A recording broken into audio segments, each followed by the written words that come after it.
Каждый раз, когда прихожу сюда, как-то волнительно немного, потому что все ли на месте, все ли целое, потому что у нас люди такие интересные. О! О! Крикунчик! Томчик! Вы тоже, да, пришли? Я вас даже не заметил, слушай. Вот, сегодня будем пировать. Иди, мой маленький крикунчик.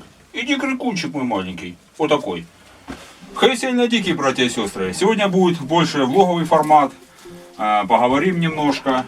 Также расскажу, что приключилось в последнее время. О себе немного. Так, приготовим что-то вкусное. Ну и, естественно, самое главное, это проверим печку. Печка-каминчик.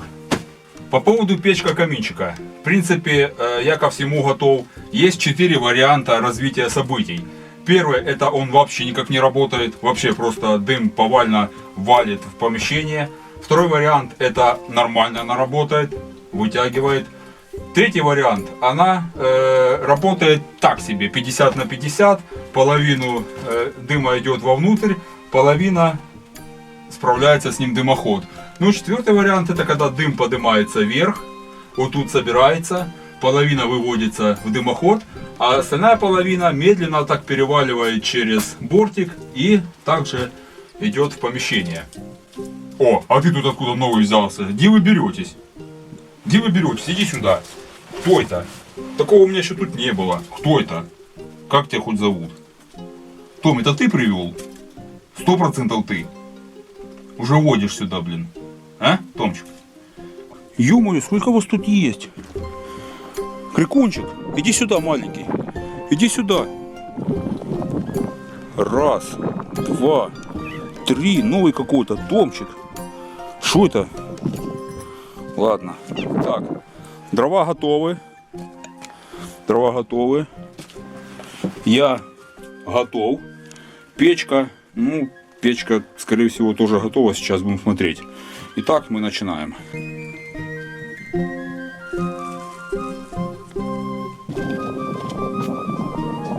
Так, а ну не чихай. Так, чуть не забыл. Для начала я хотел снять вот этот камень и вот этот убрать. Чтобы можно было... Так, не чихать, я здесь сказал. Чтобы вот это можно было...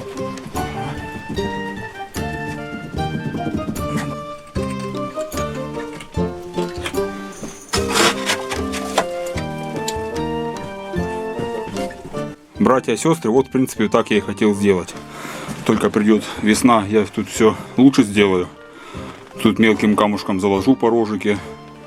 И чтобы у нас отсюда будем выметать пепел, он будет падать сюда. И отсюда я уже вот так вот его буду собирать лопаточкой и выкидывать. Теперь вовнутрь прекрасно станет вот эта сеточка.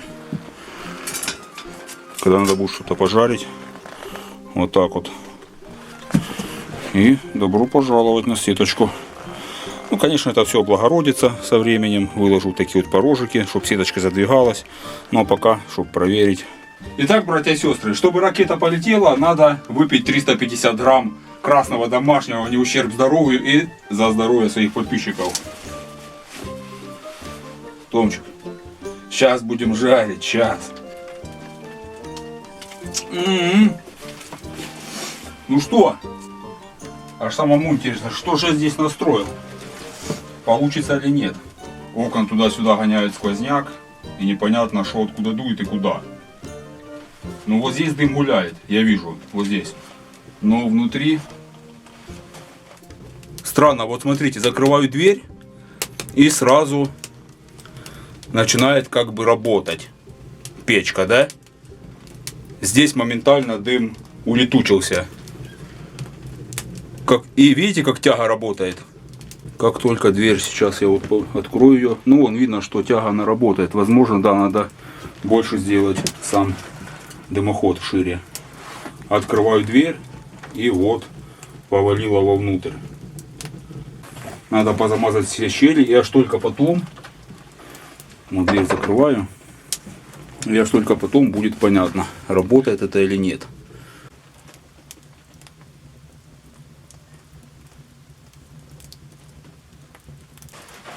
Хотя вот да, карманчик тоже вот тут не помешает, скорее всего. Так, ладно. Пока это будет все перегорать, сейчас расскажу вам. Явно ж прочитали, что у меня день рождения бороды моей. Ну вот, каминчик уже разгорелся, дыма, конечно, поубавилось.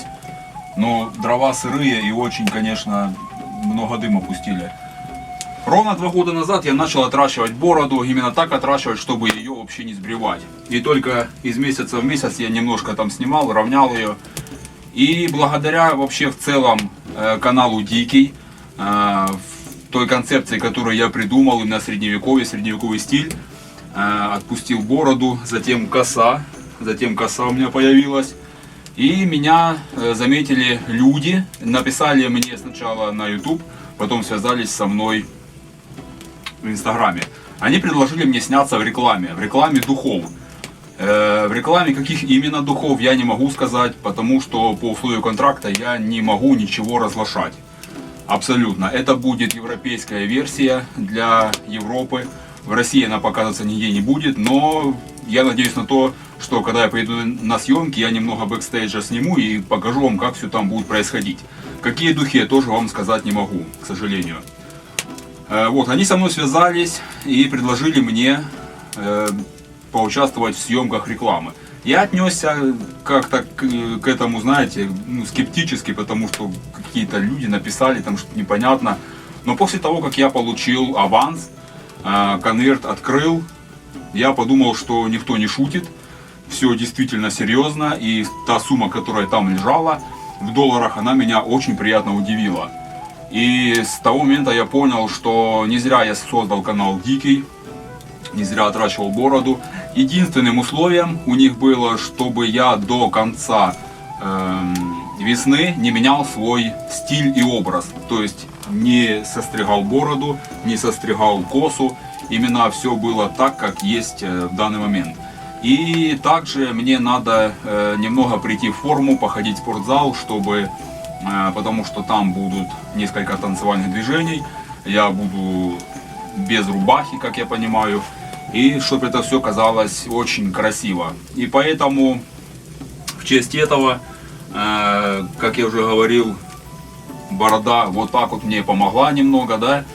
И посмотрим, мне очень даже интересно, что с этого получится, как съемки будут происходить, как это в принципе, очень интересно.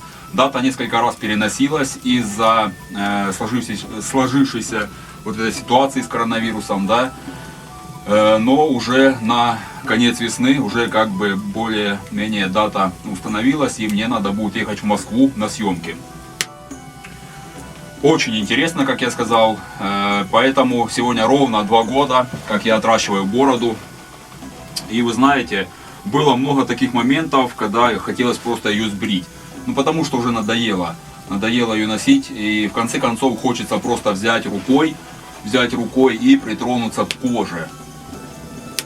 Давно таких ощущений не было. Здесь, если я это могу сделать, то здесь уже даже забыл, как это выглядит.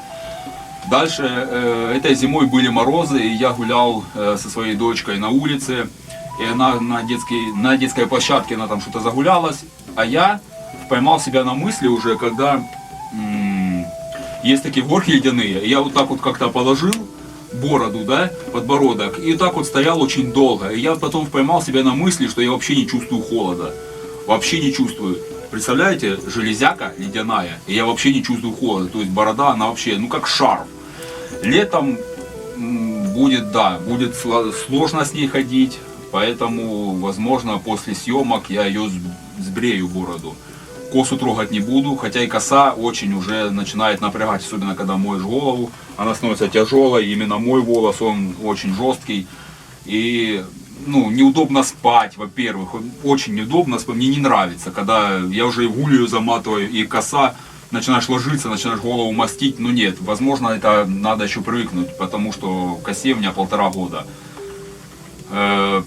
Вообще, хотелось бы косу отрастить себе по пояс. Очень было эпично, когда коса висит именно по пояс. Это если 1,5 года у меня вот такое вот выросло, то я думаю, лет через 3 уже, возможно, будет ниже лопаток висеть. Поэтому сегодня празднуем день рождения моей бороды. Значит, в том, что она помогла мне вот так вот поучаствовать в съемках духов. Будем жарить колбаски. Заморачиваться сегодня не стал. Проверю. В принципе, когда разгоралось, да, дыма было много, очень много. Пишите свои предположения по поводу печки, по поводу моей бороды, стоит сбривать, не стоит, потеряю шарм, не потеряю. Но скажу так, что в последнее время я стал замечать, что я стал заложником своего образа. Меня встретил фотограф в одном из городов и предложил мне фотосессию.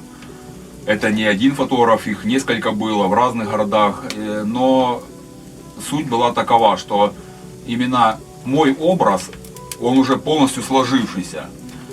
Вот говорит, давно за тобой наблюдал, вот я там был в городе неделю, и он говорит, каждый день я тебя видел из окна своего офиса, и думал подойти, не подойти, спросить, предложить фотосессию, чтобы мне портфолио сделал. Я эти фотографии вставлю в видео, вы посмотрите, как получилось. Кстати, зацените, хорошо или нет. Но, говорит, такой образ я увидел впервые, потому что все цельно сделано уже. Борода, коса. Да, есть, говорит, люди молодые, парни, мужчины, которые ходят, у них борода, да, есть. Но лицо, ну, детское какое-то, детское, и прическа не та, ну, не клеится, как бы, да. Здесь уже грубое лицо, грубые вот эти повадки, манеры, борода, коса, все уже просто бери, фотографируй. И знаете, когда начал отращивать бороду, уже достаточно плотно отрастил ее, а потом сбрил. И вы знаете, что-то мне так стало грустно на душе. И я тогда в тот момент в спортзал ходил, и меня все привыкли там видеть, знаете, такого бородатого приходит, а это меня даже не узнали. Те мужики, которые со мной занимались, сказали, что это за олень пришел. Мы привыкли видеть такого, пацан зашел там с бородой, а это что, какой-то олень побритый пришел, говорит, все. И после того, что-то мне так стало грустно, я не ходил недели 2 тогда в спортзал. Ну, что-то, не знаю, как-то, ну, не по душе было, да. Я привык просто себя видеть с бородой. Возможно, как я уже говорил, после съемок я ее сбрею, но это не точно. Потому как хочется этот образ использовать на полную. Хочу еще поучаствовать я в конкурсе бородачей. Хочу поехать. Я уже был зарегистрирован на конкурсе бородачей в Москве в 2019 году, но его без моего ведома, как без моего ведома, надо было просто заходить на сайт и мониторить ситуацию. Его перенесли в Белоруссию. Его сделали в Беларуси, а в Москве отменили.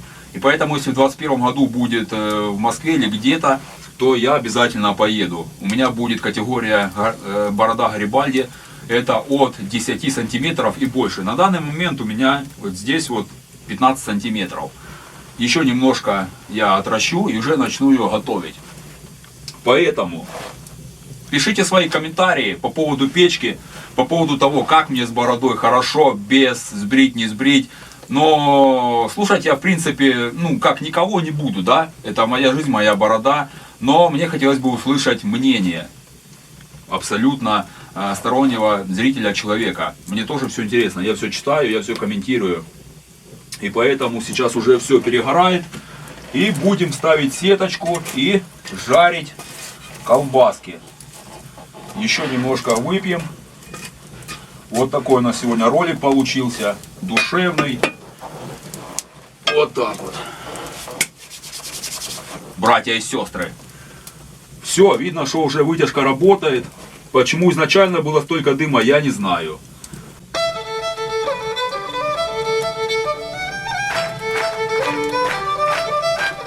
Все уже перегорело. Сейчас распрямим угли. Обратно дым пошел. Ставим сеточку.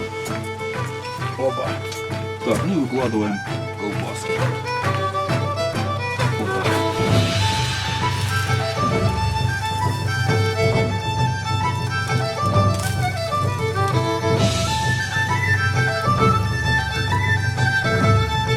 Что там, Томчик, пахнет?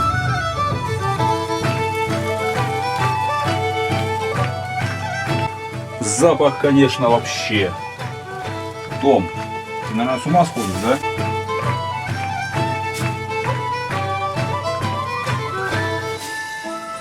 Пойдем. Иди сюда. Иди. Подожди.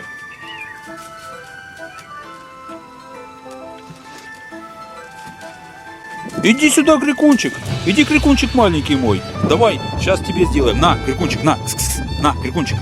Собрал? Ладно, на тебе его. Так, все. Здесь есть. У тебя есть. У тебя есть. У тебя есть. У тебя есть. У тебя есть. Боже, с каждым разом все больше и больше. Братья и сестры, котов накормил, теперь и я должен попробовать. Ну, а вы, братья и сестры, были на канале Дикий. Ой, как хорошо пахнет.